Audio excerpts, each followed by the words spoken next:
allow me to adopt the protocol as already articulated by Katule. My role today here is very simple, and I look at myself playing the role that John the Baptist played for those of us who profess the Christian faith, just to lay the ground for those who will come later. And to do this, I'll take us through the methodology. How did we get where we are today to this very important event on the launch? There's supposed to be a presentation. I don't know whether it is up, but nonetheless, I want to say that the study that we are launching today, the report we are launching today, started off with a concept that was developed by the Commission on Revenue Allocation. The Commission has a committee they call the Revenue Enhancement Committee, because under Article 216 of the Constitution, they are mandated to provide advice on mechanisms that will ensure we raise, they provide advice on mechanism to ensure we're able to raise revenues. That is the REC, Revenue Enhancement Committee, that is chaired by Dr. Irene Asienga. I think she'll come after I make this presentation. That particular committee was provided presentation is a very small number of slides, and basically I take a very short time, and I will look at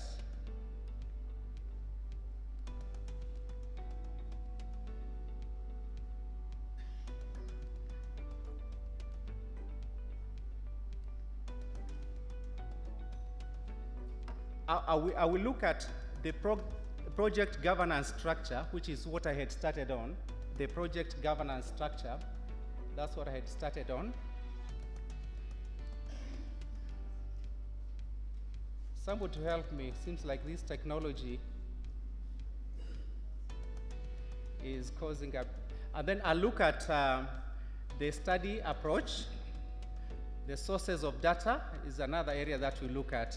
So in terms of the governance structure, the other way, that way. It's not responding. The governance structure, I had already covered aspects on the Revenue Enhancement Committee that is chaired by CRA's Committee on Revenue Enhancement in line with Article 216 of the Constitution, and that committee is chaired by Dr. Irene Asienga to provide the overall direction. That's the Apex Committee. Under that Apex Committee, there was a technical oversight committee that consisted of representation from a number of institutions. And I want to acknowledge those institutions. There was the National Treasury that was represented on that committee. There is the Kenya National Bureau of Statistics, of course, for obvious reasons, because these are the owners of most of the data that was used in generating the estimates that you later hear about. The Office of the Controller of Budget was also there. The Council of Governors, they have a very vital mandate. They were also represented in that committee. And of course, from the funding aspect, World Bank had membership, and finally the host, that is CRA. Had also some representation on the Technical Oversight Committee.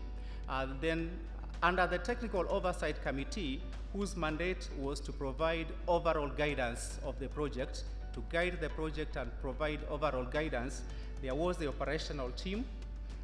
This team mainly consisted of Alma Economics, who are the consultants on this assignment, and there was some frequent interaction with the technical committee, and ultimately going up to the Apex committee as well. So that is sort of the structure in terms of the overall governance of the project.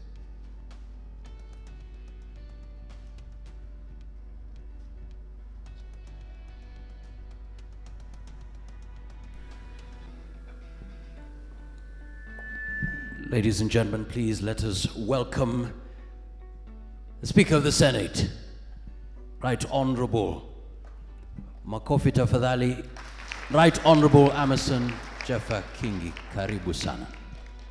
Go ahead, CPA Stephen, Masha. Thank you so much.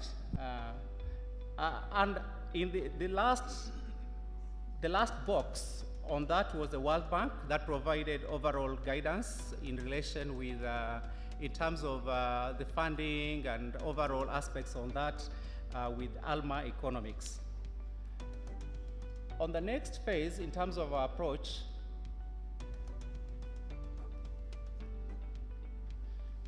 the next phase in terms of the methodological approach, I'm looking at the phases. How did we approach this assignment? There were about 4 phases of the approach that we adopted. The first phase was drafting the research approach, the study approach, research approach, the strategy, and also scoping. There's a lot of work that was done, desk research, trying to get data on the various desks, looking at the various finance bills, looking at the valuation roles of various counties across the country, and also assessing any other relevant information as far as the study is concerned.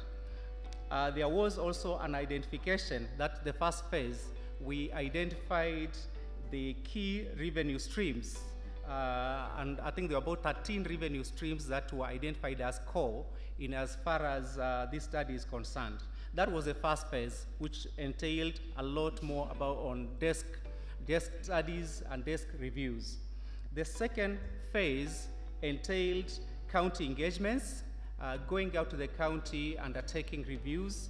Basically, triangulation was there was a triangulation on 3 essential areas.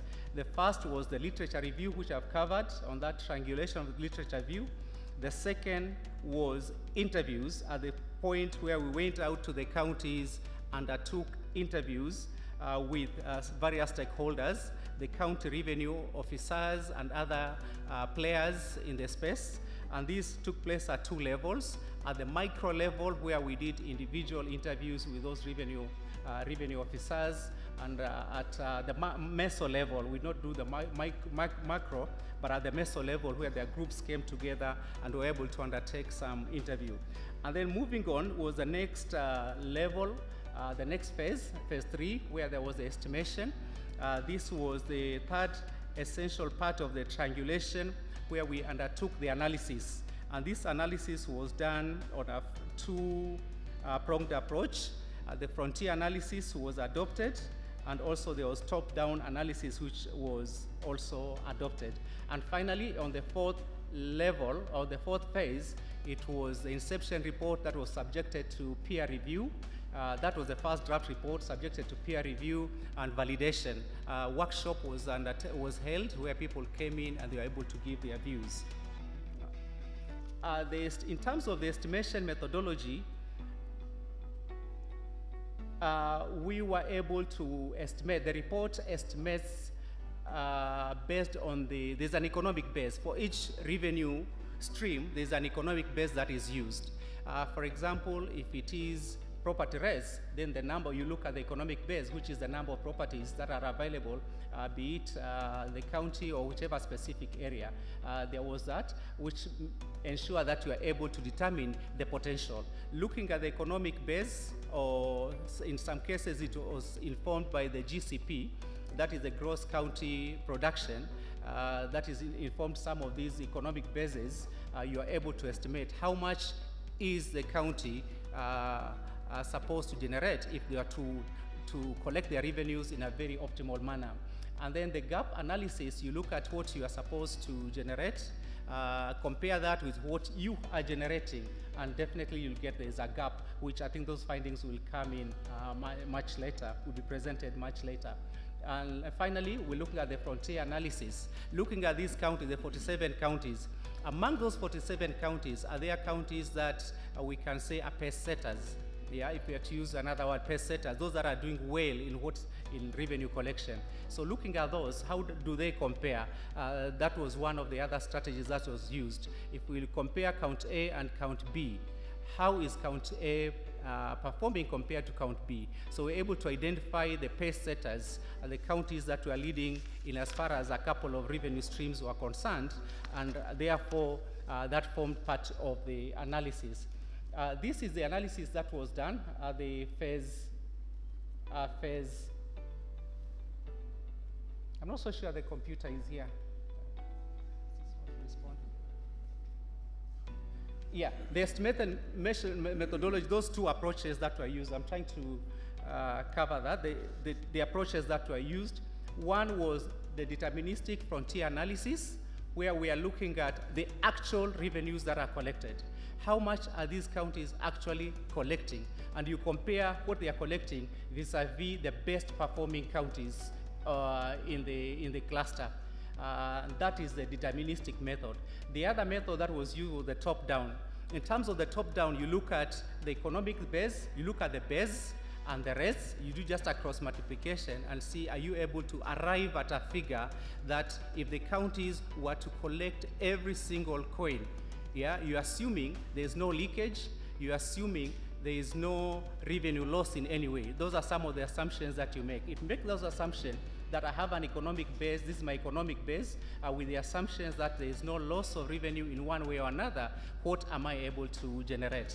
So basically those are the two approaches, but by and large, I think the deterministic approach was found to be a lot more suitable for purposes of this study.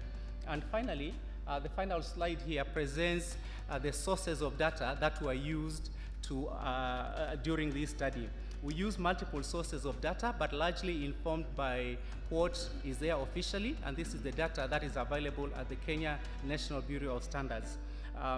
The multiple indicator cluster survey, various of those were conducted, and the data holder here is the Kenya National Bureau of Statistics, as well as some data that was obtained from UNICEF.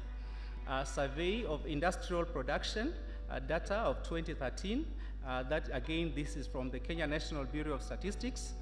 The Kenya Continuous Household Survey Program, of course, a couple of 3 years were used, and that again is data that is available from the Kenya National Bureau of Statistics. The Integrated Survey of Services, also from the National Bureau of Statistics. Economic surveys, various economic surveys, enterprise survey of 2018, and the Kenya Household Health Expenditure and Utilization Survey, which again was conducted by the ministry. This was conducted by the Ministry of Health. So those are the sources of data that were used to drive the results that will be shared today. So with that presentation, I want to say thank you so much for listening.